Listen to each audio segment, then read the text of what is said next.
AstraZeneca की corona के खिलाफ वैक्सीन का ट्रायल जो कि भारत में सीरम इंस्टीट्यूट ऑफ इंडिया करा रहा था, उस पर पॉज लग गया है, यानी कि उसे रोक दिया गया है।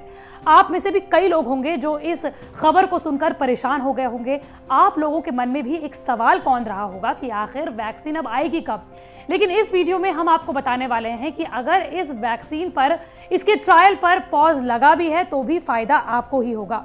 किस तरीके से बताएंगे आपको इस वीडियो में, साथ ही बताएंगे कि तीसरे फेज का ट्रायल क्यों इतना महत्वपूर्ण होता है। नमस्कार, मैं हूं आपके साथ श्रेया बहुगुणा और आप देख रहे हैं न्यूज तक। जब भी आप कभी ड्राइविंग करते हैं तो आप एक बोर्ड जरूर देखते होंगे जिसमें लिखा होता है दुर्घटना से देर भली।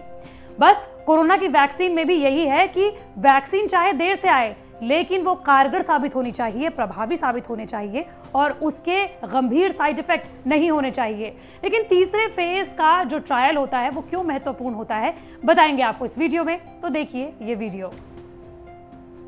दुनिया की बड़ी फार्मा कंपनियों में से एक एस्ट्राजेनेका ने अपनी कोरोना वायरस वैक्सीन का ट्रायल भारत में भी रोक दिया।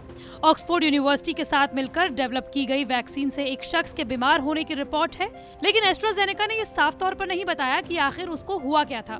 खबरों के मुताबिक इंग्लैंड में एक वॉलंटियर गंभीर रूप से बीमार हो गया। ये भी नहीं बताया गया कि बीमारी वैक्सीन की वजह से हुई या फिर नहीं। कंपनी ट्रायल रोककर ये पता लगाना चाहती है कि वॉलंटियर को वैक्सीन का रिएक्शन हुआ या फिर कारण कुछ और थे। आपको बता दें कि अमेरिका, ब्राजील, दक्षिण अफ्रीका, भारत समेत 60 लोकेशंस पर इस टीके का फेज 3 क्लिनिकल ट्रायल चल रहा है, जिसमें 30,000 से ज्यादा वॉलंटियर्स शामिल हैं। भारत के बारे में बात करें तो करीब 100 लोगों को ऑक्सफोर्ड की वैक्सीन का टीका अब तक लग चुका है। भारत में इस टीके के ट्रायल कर रही सीरम इंस्टीट्यूट ऑफ इंडिया ने कहा है कि ट्रायल को रोक दिया गया है। दरअसल drugs controller general of India के नोटिस के बाद सीरम इंस्टीट्यूट ने यह फैसला लिया। ट्रायल रोकने पर इतना हल्ला क्यों हो रहा है? दरअसल पूरी दुनिया कोरोना वैक्सीन की राह देख रही है। इससे कोरोना रिसर्चर्स और निर्माताओं पर दबाव बढ़ गया है। अधिकतर वैक्सीन कैंडिडेट्स को अगले साल तक ही क्लियरेंस मिल पाने की संभावनाएं हैं। आमतौर पर वैक्सीन बनाने में 10 साल तक का समय लग जाता है, लेकिन कोविड के चलते कई रेगुलेशंस को बाईपास किया गया।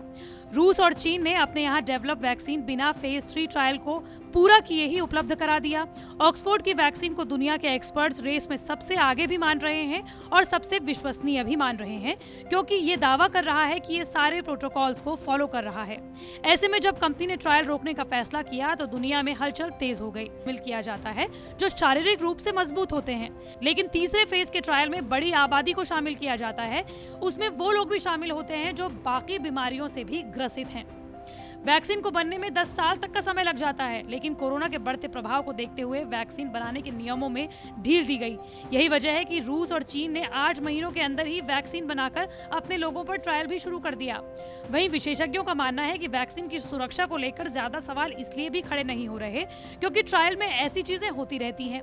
यही वजह है कि बड़े पैमाने पर वैक्सीन का ट्रायल किया जाता है, जैसे एस्ट्राजेनेका की वैक्सीन में किया गया। सबसे महत्वपूर्ण सवाल यह है कि क्या कोरोना की वैक्सीन दिवाली तक आ पाएगी, क्योंकि ये कयास पहले लगाए जा रहे थे कि सब कुछ सही रहा तो कोरोना की वैक्सीन दिवाली तक तैयार कर ली जाएगी। लेकिन ट्रायल रुकने का सीधा असर वैक्सीन तैयार होने के वक्त पर पड़ेगा, क्योंकि पहले से ये देखा जाएगा कि वैक्सीन में कोई जानलेवा साइड इफेक्ट तो नहीं है। लेकिन एस्ट्राजेनेका के साथ हुई ये घटना बाकी वैक्सीन डेवलपर्स के लिए एक बड़ा सबक है कि ट्रायल के दौरान साइंटिफिक तरीकों को पूरी सावधानी के साथ पालन किया जाना चाहिए। वहीं WHO यानी कि विश्व स्वास्थ्य संगठन की मुख्य वैज्ञानिक डॉक्टर सौम्या स्वामीनाथन ने कहा है कि हम तेजी की बात कर रहे हैं। इसका मतलब ये नहीं है कि सुरक्षा से समझौता कर लिया जाए। वैक्सीन बनाने की प्रक्रिया में सभी नियमों का पालन किया जाना चाहिए। लोगों को दवाएं और वैक्सीन दिए जाने से पहले उनकी सुरक्षा की जांच होनी जरूरी है। तमाम देश जो कि कोरोना की वैक्सीन को डेवलप कर रहे हैं, उनको एक बात जरूर सोचनी चाहिए कि कोई भी वैक्सीन हो वो प्रभावी होनी चाहिए, लेकिन इसी के साथ साथ ये वैक्सीन इंसानों पर लगनी है, हर उम्र के लोगों पर लगनी है। इसलिए इस वैक्सीन का सही होना, सुरक्षित होना सबसे ज्यादा महत्वपूर्ण है। मंडे टू फ्राइडे में इस तरह की वीडियो आप तक लाती रहूंगी। अगर आप भी किसी टॉपिक के बारे में जानना चाहते हैं तो कमेंट बॉक्स पर जरूर बताएं।